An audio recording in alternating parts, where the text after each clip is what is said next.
That explains the concept. In other words, are women created with so complicated that nobody can understand them? All right, this is what he believes. Now, if he believes that, then does God take the full responsibility for creating the wrong kind of a helpmate? Then he can go his merry way, immature forever. But now, what if he really loved her? If she's got a problem, does he want to know it? Does he want to solve it? Then he's going to do what? Jump right in the middle of the pond. And how long will he stay there? Till he's gathered every detail of every bit of this situation until he understands it better than she does. Now, what about children? Have you ever heard people say, I just don't understand my children? Have you heard salesmen say, I don't understand those prospects? Now, let's go one step further. Have you ever heard a boss say, I just can't understand what kind of people I've hired? Now, we're saying then that these are all weak male roles that have refused to accept the responsibility of understanding. I want my children to know that there's no question on earth that they can ask but what they're going to get an answer. Now, if they start asking questions that they don't get answers from me, then I am training them to get answers from other sources, am I not? Then I'm asking for trouble. So in other words, I want every female role under me to know that where do you get your knowledge, where do you get your information? From the male role. Therefore, does this male role have to make sure that it has the information? Now, there's three kinds of understanding we want to cover this evening. The first one is the one you want. The next two are poor substitutes. Number one, experience. You can always tell if a person has experience in their understanding. They're merciful. It's beautiful to work for somebody who's had experiences in the same lines of what you're experiencing. They just seem to have such mercy. And by the way, mercy gives me the 4 A's, just as sure as I'm alive: acknowledgement, acceptance, approval, and appreciation. The second kind of understanding is observation. This means I haven't experienced it, but I have observed it. And by the way, as wonderful as observation is, does it give me mercy? No, it gives me tolerance. You see, now, when I move away from mercy to the point of tolerance, is my understanding as good? No, I'm losing part of my understanding. Now, if I've not experienced it and if I've not observed it, the next step is fabrication. This means I don't really know what you're talking about, but I'm not going to be ignorant about the subject, so I'm going to make it up. I was talking to a group of men, and I asked how many had been to India, and 2 men raised their hands. I was talking to a group a little bit longer. We got this discussing the humidity and the temperature of Calcutta. And we got into quite a discussion. In fact, we ended up in an argument. Some of the men got very serious. In other words, they really believed it was a certain way. And as I looked across the group of men, every one of the faces were dead serious except 2, and 2 men had a smile on their face. You know what 2? The 2 who had been to India. Let's go back to our understanding now. The 2 that had been there had experience. What's their smile for? Mercy. Were they threatened, by the way? No threat to them at all. All right, now, the other men were by fabrication. By the way, did you know if you haven't been to India tonight, do you have an India in your world? You know exactly where it is, don't you? You know the shape of it? You know how hot it gets in Calcutta? Sure you do. In other words, how did you get your India? You made it up, didn't you? All right, it's a fabricated India. Now, are you real sure you're right? Therefore, you become dogmatic. We say then that the third kind of understanding is not mercy, not tolerance, but rigidity. In other words, if you have made it up, do you tend to become dogmatic? This is one of the reasons why I believe college students, even though they have their degree, should start where in a firm? At the bottom. By the way, they shouldn't feel threatened, because if they're any good, they're going to come to the top anyway, and if they're no good, they should stay there anyway. But if they do start at the bottom, will they have experience as their method of understanding? Then they will be better supervisors. And if they start at the top, will they end up with certain areas, fabrication, and other areas, observation, and they will not make us good of actual supervisory material. So we want understanding here. We want the kind of understanding that is by experience, and we want to have complete mercy. Now, how can you make up for something you haven't experienced? Very simple. Be merciful. And I believe that you should, as much as you can, try to understand. For example, when my last baby was born, I helped deliver it. There's only one hospital in the state of Oregon that will even let you do it. And I would recommend that wherever you are, find the hospital that will legally let you assist and become a part of it. In other words, feel it. I'm close to that child, very close. And by the way, it was interesting. I became much closer to my wife through the process of actually being there and helping in the childbirth. Now, it's obvious, can I have a baby? Hardly. I'm not quite equipped for that. So therefore, will I actually have experience? No. But will I have mercy? In other words, I have short-circuited the observation by adding the mercy. So the next time you feel a little rigid or dogmatic or just enough tolerance to accept something, realize what? I haven't experienced it, so therefore I should do what? Add 2 extra scoops of mercy. In other words, that'll help me get by the barrier so that I can understand. Now, why does understanding have to be based on mercy? Well, I'll give you a story. The girl walked in to tell her mother that she was pregnant.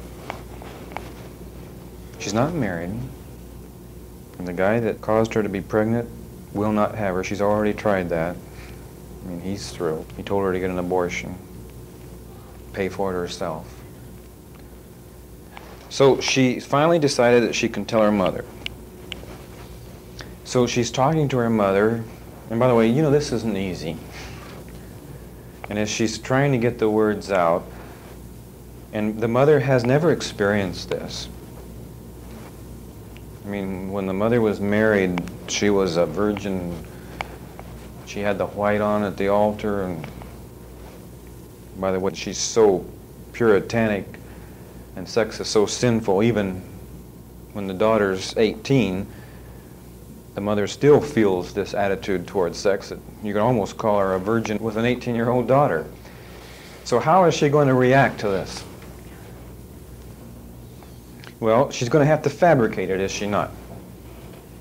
Then will she be rigid and dogmatic, which she was, and therefore she didn't give any understanding at all to the daughter, which made the daughter not tell her anything else. Now, it so happened in this situation, the daughter had a larger problem than an illegitimate baby. In fact, that was the least of her worries at this stage of the game. She happened to have syphilis. Now, should this be something the mother should know? Right. All right, now, because of the mother's method of understanding without mercy, did the daughter tell the mother? No. All right, now, it so happens that syphilis has to be treated right away. In this particular situation, it wasn't. It really didn't matter anyway, because the girl ended up killing herself about 6 months anyway, so there was no problems to anybody, and the mother was out of it all clean without her reputation being hurt at all. I'm using this as an illustration to show you, was there understanding? None whatsoever. So therefore, did we stop the feedback? Right. In order to handle a situation, do you have to have all of the feedback? I'm trying to show you tonight that how do you get all the feedback? What kind of an attitude do you have to give? Can you judge? Can you be critical?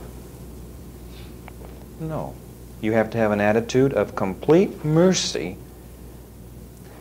Now, sometimes I've been in counseling situations where I've been told things that I didn't know had happened before. I mean, I didn't know that this had gone on this earth, and I don't think I'm naive either. Many times I've come to the conclusion I knew everything. Many times I've decided everything people do, I've heard about it now. But every once in a while in a counseling situation, I come up with something that I never dreamed of in my wildest imagination. How do I react to it immediately? As if I understood it perfectly. As if I had myself done it yesterday. And you know, I've been surprised that when I have acted that way, they come out and told me something else right on top of it that I'd never known had never been done before. So I again act like I had done that yesterday too. And eventually I'm hearing things that humans have never heard before. In other words, they begin to feel like, here's somebody who understands me. This happened just this past week in a counseling situation. I actually heard of a certain sex behavior that I had never heard of before. And by the way, I've read the case histories by the thousands. I've been through every book you can imagine, and I've done counseling by the thousands of people, and I thought I knew it all. Did I act surprised? Not at all. I've thought about it ever since all week. And I've tried to figure it out, and I've tried to figure the motivation out, and I've tried to relate it to everything else I know. You've got to have perfect understanding, an acceptance of a person as a total person, as a total being. Number 19. The female role has a problem, and they need a solution. When I go into a restaurant, am I going to play the female role? Absolutely. Am I hungry? What do I want them to do? Feed me. When I've got a pain in my side and I go to the doctor, I have a problem. Always remember, no matter what female role I would like to play tonight, is it because I have a problem? I want to ride the bus to another town. Do I have a problem? Yes, so I buy a ticket and play the female role. I want to get the plane and go to Seattle. Do I have a problem? Yeah, I want to be in Seattle. Every time I play a female role, it is because I have a problem, all right? Now let's go back to an actual husband-wife relationship. Why does a girl get married? When we discuss the female role, I'll tell you what her problem is. It's not security. She can make herself more secure without a husband than with one. We'll keep you in suspense until the next session.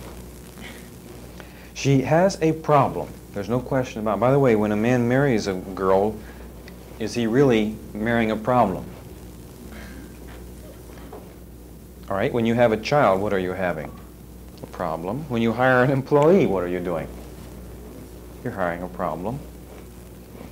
By the way, you are successful in the male role when you solve the female role's problem. Let's take a salesman. Does he want a problem? If he doesn't, is he going to sell anything? Why do you buy things? You have problems, do you not? Is not the salesman who is a good salesman solving your problems? All right? This means that the 19th responsibility of the male role is to find out what the female role's problem is and solve it. And it's not always as easy as a restaurant. I know we were discussing this in a management class in our developing subordinates. And we were discussing that the man's problem was bread and butter. In other words, he comes to work for money, does he not? But did you know that's a minor problem? Did you know he wants to have an in-group feeling? Did you know he'd like to have some prestige? It's amazing to find out what the female wants. And when you find out what she wants, give it to her. All right, now this solution that we're talking about in number 19 is a solution that she's aware of. Now in a husband-wife relationship, this will normally be food, clothing, and shelter, and this is because the American wife is naive. Most men, this is all you have to do to keep her happy. A new dress, another pair of shoes, another purse, throw in some wall-to-wall carpet, and food on the table. And can she complain? That's not her need, by the way. I was doing some counseling the other day, and this wife told me, she says, I had a better living when I was making my own money before marriage. She says, I have the same opportunity for the same job, and I can divorce him and have a better standard of living right now. She didn't, because she wanted something else. She was willing to sacrifice her standard of living. So then we say, is it really materialism that she wants? No. But step number 19 is to give the female what she thinks her problem is. And so you have a little child come in with a cut finger, and what do? You wash the blood off, you put a bandage on it, and the child thinks you solved the problem. But then you take the child out and put him in the car and take him to the doctor and give him a tetanus shot. That's step number 20. This was something he didn't consider. Now, it might not always be a tetanus shot, it might be a spanking. It might be cod liver oil. We call step number 20 maintenance, or control, or firmness. Step number 20 means I do what's best for the female even if they don't appreciate it. Here's a mother that says to Junior, "You better be good." And he's not. She says, "I told you." She says, "I'll tell you what I'm going to do. When Daddy comes home, he'll spank you." So since he's going to get a spanking anyway, so you might as well be bad the rest of the day. I mean, it's all going to be wrapped up in the one whipping that night. So finally, Daddy comes home, and she says, "Junior has to be spanked. He's been bad all day." Father doesn't even give 2 moments thought to it. He runs over and gets the belt, picks up the kid, and about knocks the daylights out of him. All the time that the father's whipping, the mother says, "It's a shame he has to do that. Now Junior won't love him. But Junior will love me because I've been good to him all day." But I guess that's the role of a father. He doesn't get to see him all day, and when he does see him, he has to spank him, and how can a kid ever love a monster like that? About a month later, she notices that she hears somebody walking up the steps to the front door. She notices that all 3 kids do what? They get excited. They run with all their might to the door as hard as they can, and they're all Daddy's little girl, Daddy's little boy. And the mother sits back and she wonders, what's wrong? Here's the guy that doesn't see him very much, and when he does see him, he beats him. And what do? They worship him. He's the great hero. What we're describing is that firmness does what? Shows love. And how do you get security? You are made to do certain things at certain times. In other words, the discipline or the firmness is what gives a child security. It gives him some structure, and the structure is what allows him to have security. There is no security apart from structure. And discipline gives structure, which gives firmness. And the other word that we'd want to use for 20 would be control. And can you see how this fits in beautifully? In other words, I have control of the situation, I have firmness of the situation, I have maintenance of the situation. Now, I would think that I've got everything under control, wouldn't I? I've solved the problems, I have everything under control, but step number 21 is correction. This fascinates me because who do you think you correct? If there's only one person that can be responsible, then there's only one person that can do something wrong, then the total responsibility lies with the male role. So when you think of correction, there's nobody to correct but you. All right, let's start with a salesman. This is one of the hardest ones to do all the way up the hierarchy. When a salesman has lost a sale, whose fault is it? Well, he won't believe this, but it's his. He should assume the whole responsibility, and when he goes back to correct, he should correct himself. When a boss has trouble with an employee, whose fault is it? You know, the first thing comes to your mind, it can't be the boss's fault because he's always right. It's really, believe it or not, the boss's fault. It cannot be the employee's fault. The employee is innocent. All right, now let's come to children. I know this gets harder up the chain. When something goes wrong, who should correct? The parents correct themselves or the children? Themselves. The children are nothing but mirrors of the parents. If the child is doing something wrong and I really want to correct it, I've got to correct it where then? With the cause of the problem. When the parent corrects, well, they look in the mirror and see a better image. Then what you see in your children is what you are. Now, most parents will not accept this. They look at a rebellious teenager and they say, that cannot be me. The fact remains, a rebellious teenager, the correction has to be the parents, not the teenager. Is the teenager innocent? Absolutely. All right, let's come up to the husband and wife. In a husband-wife relationship, who's at fault? The husband every single time? 100% of the time. Can the wife be wrong once? So if you've got a problem in your marriage, who are you going to correct? If you're playing the male role, you don't go any further than your own nose. You are the culprit, you are causing all the trouble, and therefore you straighten up and be a man and solve the problem. Can you see then, any time we're playing a role relationship, responsibility and authority lie 100% completely in the male role. Therefore, all responsibility being in the male role is the only one who can do anything wrong. Now, let's take the actual worst thing that we can think of a wife doing, and that's committing adultery. When your wife commits adultery, you correct who?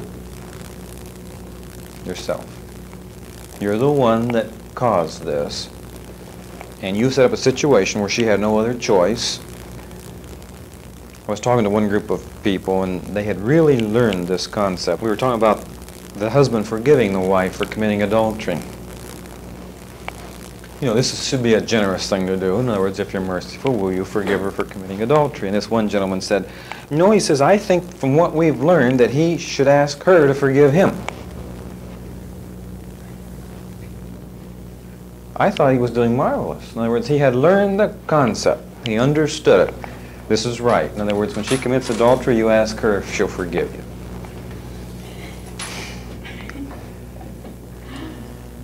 In other words, you start over and do your own correction. All right, step number 22. After I have corrected, and by the way, you might have to correct 100 times before you're going to be willing to fulfill step number 22. I have 4 words to describe it. The first word is training. The second word is teaching. The third word, coaching. And the fourth word, which sums up the other 3, example. I'd rather see a sermon than hear one any day.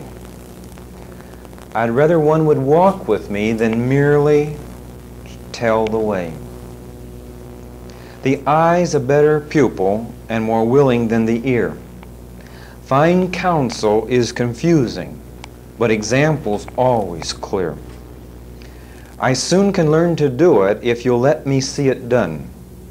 I can watch your hand in action, but your tongue too fast may run. The lectures you deliver may be very wise and true, but I'd rather get my lessons by observing what you do. Now, you thought that step number 22 was going to be your thunder. But you thought, now I'm going to do something with the female role. What? Nothing. How do you teach the female role? How do you train the female role? What's coaching? It's example, that's all it is. And the reason we list step 22 at the very end is because you've got to go through the whole thing and go through step 21 of correction before you're fit for an example. I think this is beautiful, that on step 22 you are an example to the person underneath you. Now, how far do you want to train them? I think this is an interesting question on step 22. We're going to sum it up in just a simple 2 words, how far? Now, I know if you're insecure in the male role, you'll teach them to just come about halfway. And then do you always know more than they do? Then you're secure. All right, now, the correct way is to teach them to play your role perfectly and allow them to do it. Now, we're moving into the step 23, which is unity. The final responsibility for the male role, after he has a beautiful working relationship, after the correction has all been done, and after he has coached the people to the nth degree underneath him, and by the way, by coaching, which we've just talked about, means that we have developed the people underneath us in the female role till they are the same as we are. In other words, there's no difference. In other words, the female role now is you in every capacity that you have. Then the final responsibility of the male role is to actually develop a unity relationship. Now, unity relationship means that the functions of the male role change a little, not by eliminating any of the 22 we've already covered, but by adding some more. And we say one of the functions in unity is leadership. We're going to go through all of this next week, but we want to cover the fact tonight that the male role actually then allows the female role to assume all the responsibilities that the male role has. Now, this is an interesting thing, because if you had any fear at all, would it show up now? This means that I am going to put so much faith in the female role that I'm going to believe that she is me. By the way, to do this, have I done a good job of coaching? And normally before you do this, it takes a period of at least, well, sometimes I think it's 4 years, but I've never believed it's less than 1 year. I realize we're dealing with a period of time here, but what do I have to do in this period of time? I have to be teaching the female role every principle that governs my life. I have to be teaching the female role all of my values, so that the female role can step into this new position and the situation confronts them, and they look and they say, well, this is his value system. These are the principles by which he goes, and if he were here, he would do this. And so they say, now, since I am him, and he has allowed me to have this new position, I do this. Now, would you really want somebody to take over for you in that respect? Knowing full well who has the final responsibility. Even though they've assumed your responsibility, who has the final? You do. Well, as long as he's alive, I'm there. Now, can you have this kind of faith in another human being? All right, now, did Jesus Christ have this kind of faith in his disciples? If he didn't, would he have gone back to heaven? All right, now, was it justified? Did they die? I hope that through the 3 hours tonight, that somehow, some way, even apart from our 23 points, that you have got a feeling,